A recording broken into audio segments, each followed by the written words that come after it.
Hi, and welcome to Your Money, Your Taxes, and Your Wealth. My name is Jared Bloom, and I'm going to be your host. Today we're going to be talking with Margaret Hoag. Margaret is an attorney at Eckel, Morgan & O'Connor here in Acton. She specializes in estate planning and elder care planning, and we'd like to talk to Margaret about those topics. Margaret, thank you very much for joining us. Thanks for having me, Jared. You're welcome. So I thought we would start out by saying, first of all, what is estate planning? So estate planning is the process of, well, there are two parts actually. It's part of it is the process for planning what will happen to your assets after you pass away. And that would involve a will and maybe a trust. And those documents tell your heirs where your money and your real estate are going to go after you pass away. But the other part is documents that you need for while you're still alive, but perhaps not able to manage everything for yourself. And that would be a durable power of attorney and a healthcare proxy. And the power of attorney is for making financial decisions when you're not able to make them for yourself. And the healthcare proxy names somebody to make your healthcare decisions when you're not able to do it for yourself. Okay. And one of the things we see in our practice is with healthcare proxy, there's also language about HIPAA, the HIPAA privacy laws. Can you talk a little bit about that? Yeah, that's right. A lot of times you may have a situation, or an elderly parent may have a situation where they're mentally competent, so their healthcare proxy hasn't been invoked, but they would really like their daughter or son or even a spouse to talk to their doctors and get more information. And in order to do that, you need the form called HIPAA, which authorizes the medical provider to speak to somebody about your care. And I think that's really important for people who are watching right now to understand that sometimes you can be someone's healthcare proxy, but you may also need this HIPAA language or this separate HIPAA release form where if you're the healthcare proxy, you want to make decisions for somebody, but you then can't get information about that person unless you have this HIPAA language. So something very important to talk about with your estate planning attorney. Exactly, it's very important to have that. And another question too about these estate planning documents is what's the age when somebody can do their own documents? In other words, sometimes we have clients who they have documents, but then they also have children. So can you talk a little bit about what's the right age for when people should have these documents? Well, that's a really good question. Anytime when my children turned 18, and anytime a friend of mine has a child who turns 18, I sit them right down and have them fill out a healthcare proxy. It's a very simple form. You do need two neutral witnesses. It's kind of a standard form. You can get it on the internet. And that's really key because especially those children are going away to college. And if you don't have a healthcare proxy and a HIPAA, your child in college, something could happen to them and the college or the hospital literally can't tell you what's happened. So 18-year-olds should definitely have a healthcare proxy. For durable power of attorney, it's probably a good idea for, it's for an 18-year-old maybe if they have some assets and they may want their parents to make some decisions for them, do some banking for them, that would be fine. For the wills, I have done wills for very young people. 18 would be the minimum age. Sometimes they come into an inheritance and they feel it's important to have a document that says where that money's going to go after their death, particularly where they don't have a spouse or children. Okay. So I think people are very familiar with wills, or at least the idea of wills.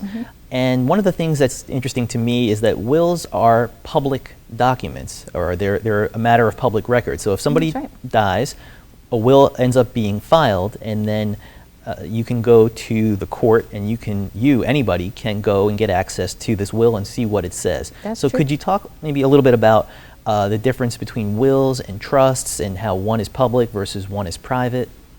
That's a really good point. If you have a will that has all your beneficiaries' names and all your assets and everything you're leaving them, after you pass away, that gets recorded at the registry of probate in the county where you lived, and anybody can have access to it. And to protect people's privacy, that was one of the reasons trusts arose so many hundreds of years ago. In a trust, you can say the same things, where you want all your money to go. In that case, your will just says, I leave everything to my trust. the will goes on record at the registry, but it doesn't really say anything. Right. It's the trust that contains all those details, and that's a great way to keep all that information private. Okay. So you mentioned about probate with a will. Can you talk a little bit about the probate process, what that involves, and in the planning that we do with clients and with attorneys like yourself, you really want to try to minimize assets that pass through probates in general. Could you talk a little bit about that? Yeah, that's true. We do encourage people to try to avoid probate in a sensible way, and I'll explain what I mean. The only assets which actually have to be probated through the probate process are assets in the name of the decedent alone and which do not name a beneficiary. So joint assets will pass automatically to the joint owner. If you have an IRA or a retirement fund and it names a beneficiary, that money will pass to the beneficiary, no probate involved. But if you own a house in your own name or a bank account in your own name, that will have to be probated before it can pass to your heirs. One thing that people don't realize is that they think that they have a will that maybe leaves everything to their children, but they still have joint bank accounts or a jointly owned house with a second spouse, let's say. Not realizing that the jointly owned house is going to pass to their spouse and not to their children, because since the asset's not probated, the will doesn't direct where that asset goes. So the way I think about probate is it's a public process that assets then go to the proper heir, because the will is saying here's where these assets should then go. Right. But if it's a joint account or if it's an account that has a beneficiary, well, the titling of that account already tells you where the asset should go. So therefore, it doesn't have to pass through probate. Yeah, exactly. So we really encourage our clients to meet with their attorneys, and this is something that we do with them for exactly this reason, because we've been on the other side where people did not do that planning, and it can get very messy. In fact, sometimes people have assets where they're still going through the probate process, and the asset effectively gets frozen. I mean, you have a bank account or investment account that you just can't access the money because it hasn't finished the probate process. Yeah, that can happen. That can happen. And we do encourage people to use trusts. Again, we use trusts to avoid probate. If you change the name on a bank account from, Margaret Hoag to Margaret Hoag as trustee of the Margaret Hoag Trust, that asset will avoid probate, while not leaving it accidentally to one child. And I'll just tell you that a lot of people use joint assets to try to avoid probate, but again, they don't realize that when they die, they're leaving that joint account to that one child who's on the account. And very often their intent is for that money to be shared amongst all their children, but there's no guarantee that that child who inherits the account is going to share it, and it happens more often than you'd think that money is not shared. So putting it in a trust avoids probate, but will allow that bank account to be divided up the way you want. Okay. So when you have a will, there is somebody who's the executor of the will, and that's the person who basically is responsible for the estate. Then there's the beneficiaries of the will, meaning the people who get the benefit of a person's estate. Now, when we talk about a trust, it's a little bit different. Can you talk about the roles of people who are in a trust? Sure. Well, first of all, I just want to say briefly that Massachusetts changed a lot of its terminology recently. So we actually use the term personal representative now instead of executor, just in case you hear that term. With a trust, instead of a personal representative, we have a trustee, who's the person who's really in control of the assets that are in the trust. And that can be you, depending on the type of trust it is. We still have beneficiaries of the trust, but because it's a trust, we can have different levels of beneficiaries. So we can have beneficiaries for their lifetime, and then we can have additional beneficiaries for after the death of that second beneficiary. So a common scenario would be a husband and wife, and husband has a trust that leaves the use of the assets to the wife for her life, and when she passes away, the remainder beneficiaries inherit what's left. And that's a way to provide for a second spouse while making sure that your own children ultimately inherit your estate.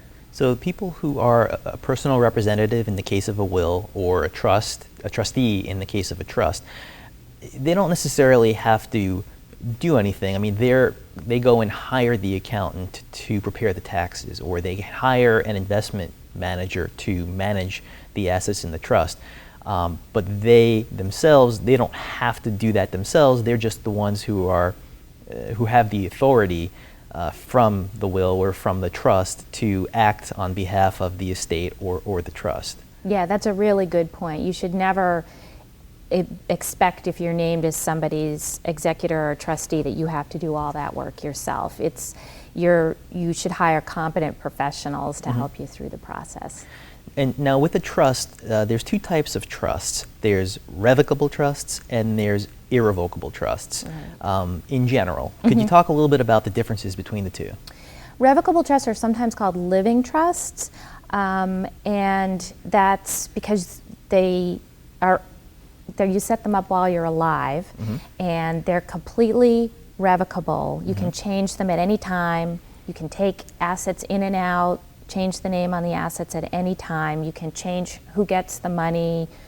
You can take it out whenever you want. Very, very flexible. Irrevocable trusts are sort of the opposite. Once you set up the terms, you can't change it. So once you decide who's going to inherit the money in the trust, you usually cannot change that. You can't take money out of that kind of a trust except within the terms of the trust itself. So if the trust says you can only have the income from the trust and not the principal, you can't change that. So it's a serious decision, and you really need to talk carefully with your attorney about it. But irrevocable trusts will protect from creditors. They can protect from Medicaid liens, whereas a revocable trust doesn't protect from any of those things, but it does avoid probate. Okay.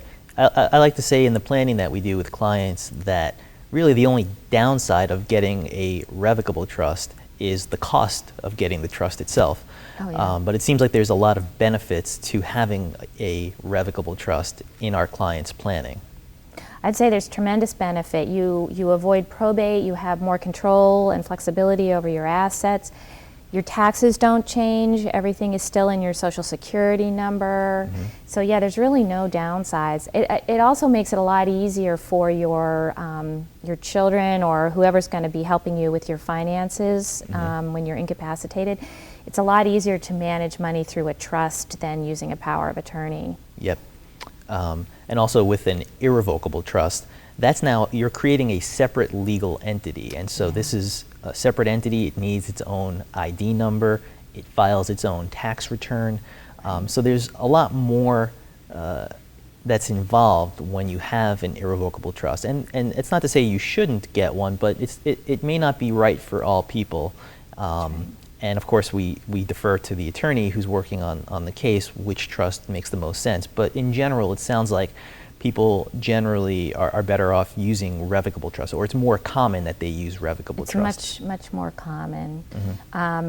There are times when you need an irrevocable trust. Sometimes you might have a disabled child and you need an irrevocable trust to protect their benefits. But it is a very, very serious decision because you can't undo it easily. Yep. And talking about trusts and irrevocable trusts, I know that there's a lot of, they call them alphabet soup of trusts. There are charitable type trusts that, I say alphabet soup because it goes by the initials CRAT or CRUT or GRIT, GRAT, GRUT.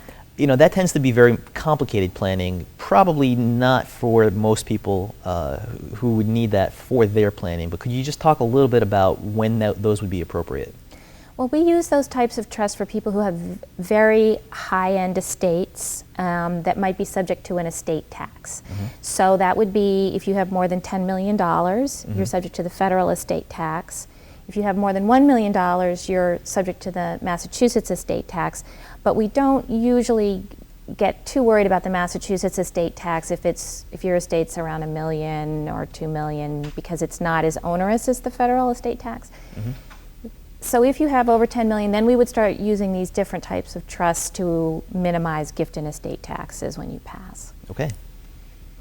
So for the estate tax, you mentioned about $10 million, and $1 million for Mass. So I think it's really important for people to understand that, just given real estate values in Massachusetts, you might not think you have a big estate, but in fact, if you own more than $1 million, and that includes the value of your house in your estate, you may be subject to estate tax in Massachusetts, and that's a different amount than federal. That's right. So it just really highlights the importance of doing this kind of planning with attorneys, with your professionals. Another thing that I find interesting too is life insurance. Life insurance actually gets added to the value of your estate when you pass away if you are the owner of that insurance. Could you talk a little bit about that? Yeah, a lot of people don't realize that, and as you were saying, it's so easy to get to $1 million because you may have a term life insurance policy that's worth $500,000 and you don't really think of it as an asset, but when you die, that $500,000 is included in your estate and you're halfway to $1 million. So it's not uncommon for us to put a life insurance policy in an alphabet soup trust, an ILIT, an irrevocable life insurance trust. And there's an example of an irrevocable trust that is pretty common. And that takes the ownership of that policy away from you so that that money's not included in your estate. And it's in a trust, and it'll still go to your beneficiaries when you pass. One of the things that's a specialty of yours is elder care planning. Now, estate planning is a part of elder care planning, but I think it's also more in the lines of if somebody's health is starting to have issues, now there's some additional planning that people should consider. So could you talk about when people should start thinking about elder care planning, or maybe even back up a little bit and say what is elder care planning? Well, elder law is a really broad field. It's one of the reasons I really enjoy it, because we have to know about taxes and real estate and estate planning, probate, guardianship. We have to know about so many things. And it's basically a large part of it is being concerned about how are we going to pay for our care as we get older. Some people, if you're young enough, in your 40s or 50s, you can buy long-term care insurance. If you don't have long-term care insurance and say your spouse becomes ill, you could see your life savings completely eroded away, and then the surviving spouse might not have enough to get through his or her lifetime. And nowadays we have to plan for people to live to be 90, 95. It's very common. So an elder law attorney's job is to help our clients plan for paying for 90 years of life and potentially needing care. Let me go back to what you said about long-term care insurance. You said people generally in their 40s and 50s. You can get it as well in your 60s.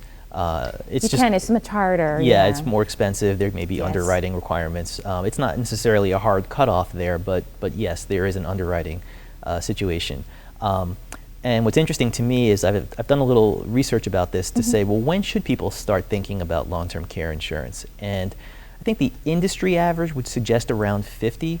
However, I've also had two situations where somebody came to me and they were actually diagnosed with multiple sclerosis in their 40s. And once they have that diagnosis, even though they were perfectly healthy otherwise, they would not be eligible for getting long-term care. That's right. So I couldn't say to you, that there is a definite age when you should start thinking about it. But everyone's situation is different. They really need to talk with their advisors and understand, what makes the most sense for their situation. Right.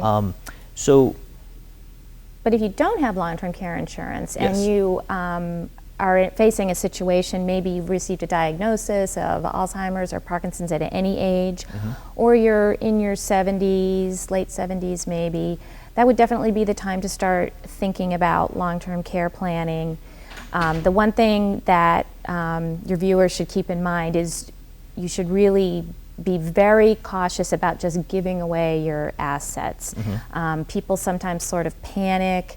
They're concerned what they hear about a 5-year look back, and they might just put their assets in the name of their children or their house in the name of their children. And that can be so dangerous and it can backfire so badly, and there are much better ways to accomplish those same goals. Yeah, and we hear people doing that, and it always, I'm always surprised that people will do that without consulting professionals. Yeah. So, I mean, of course, I think people should always consult professionals when they're doing this type of planning, but if you were to do something like that, I mean, there's gift tax issues because you've now made an irrevocable gift to somebody else.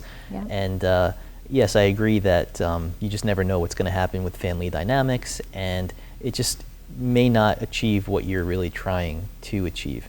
Right. So with long-term care insurance, I just want to kind of compare having long-term care versus not having long-term care. Mm-hmm. So the long-term care, you sign up for the insurance. The premiums can go up over time, and you have to continue paying them, Right. basically as long as the policy is in existence. So I think that can be challenging for some people. It can. And that's unfortunate. And I think the industry, the long-term care insurance industry, that's something they really need to work through. Well, you know, one thing that I have suggested is if you get to a certain age and you can't afford the premiums, your children should pay the premiums because they're the ones who are going to benefit from that insurance. Mm-hmm. It's going to keep the assets from dissipating that they could inherit, and it's going to save them from having to personally maybe provide the care. So that's one solution. I'm sure some of the viewers here would like hearing that, and they're going to show this to their kids. Yeah, exactly. Now, with long-term care, the way that long-term care works is there's, they call them activities of daily living. Right. And if you can't do 2 out of the 6 activities of daily living, which is generally, you know, bathing yourself or feeding yourself or going to the bathroom by yourself, things like that. Yep. If you can't do that, or if you have a cognitive impairment, such as Alzheimer's, for example, Right. because you may be able to do all 6, but if you have Alzheimer's, You have to be reminded constantly. yeah. So then that is something that would trigger the policy. Yep. So I think it's important for people to understand, okay, I've been paying money all these years to have this coverage. When is it going to do good for me here? I do hear that. People say, well, you have to be so sick before you can use your policy. And maybe you just need a little help with shopping, or you can't drive anymore, and long-term care insurance doesn't really pay for that. So that can be very frustrating, but it's so rare that I see somebody who has insurance who doesn't use it. Because the fact is, we're all going to get older. 90% of us are going to need some kind of help. So you probably will use your insurance. And there are a lot of different products. I don't sell long-term care insurance, Right. but there are a lot of products now that can, if you don't use it, it'll pay out as a life insurance benefit and things like that. Again, really So- important to speak to your advisors Right. About whether this is right for your situation, what the different options are. But I think it's important for people, not that they should definitely go out and get it, but that they should really Look think about into it. Yeah. And just think, does it make sense?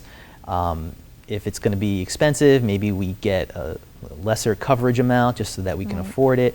So it's definitely a discussion topic for people's planning. Right. So now, let's say you mentioned this 5-year look back. Could you Right. talk a little bit about what this 5-year look back is, how that works with Medicaid, and how that all factors into elder care planning? Yeah, sure. So Medicaid is, of course, the safety net for people when they spend down all their money and they have nothing left, but they need long-term care.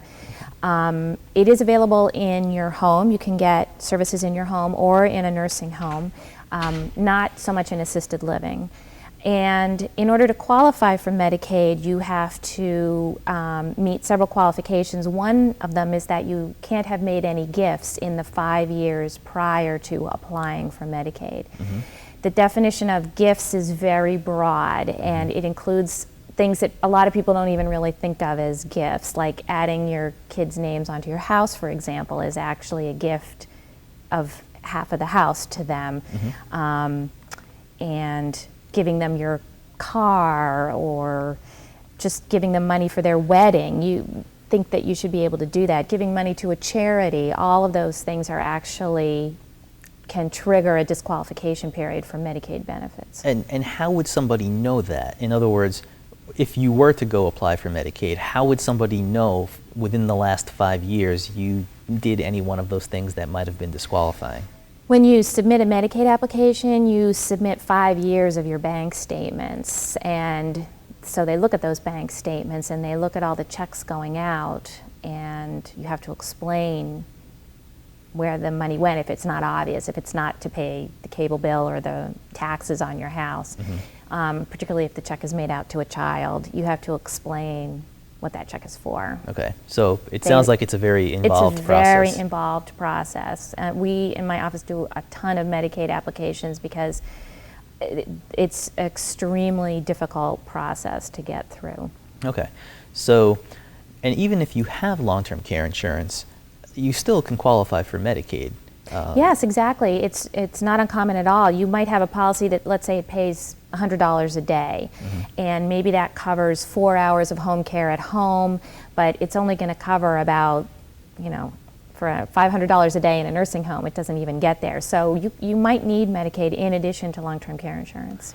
Now, if you end up going on Medicaid, can you talk a little bit about how that works if you have a house, let's say, and there's an issue where the state can then attach a lien to your house because they've been supporting you during your life, and can you just explain a little bit about how that all works? Yeah, the state basically has a lien against your probate estate when you pass away, and that does include real estate. They do not put a lien on your house if there's a spouse living in your home or a disabled child or a minor child. There are some exceptions to that rule. But it is true that if you own a house at the time of your death, they will put a lien on it and your heirs will have to sell it and pay off the lien. So part of our work that we do is try to help people avoid that lien if possible, and making sure that it's available to the spouse. Yep, and also if they have long-term care insurance that meets a certain minimum threshold. You avoid the lien, that's right. You avoid the lien. So it's also another reason why it may be worth having long-term care insurance, even not a huge policy, but just enough that meets the minimum standards, so that way this lien situation wouldn't happen. Yep, some people do buy a minimum policy just for that reason, but it also will provide good benefits too. Okay, and so when should somebody consider, well, we talked about what age they might consider long-term care insurance, but let's say, you've got two people, they're healthy, husband and wife, or spouse one, spouse two, I should say, and what should they be thinking about elder care planning? I mean, they're both healthy, they're both living in their house, or do you think about it when somebody gets ill and is not healthy? Yeah, that's the million-dollar question, because we don't have a crystal ball, as we always say.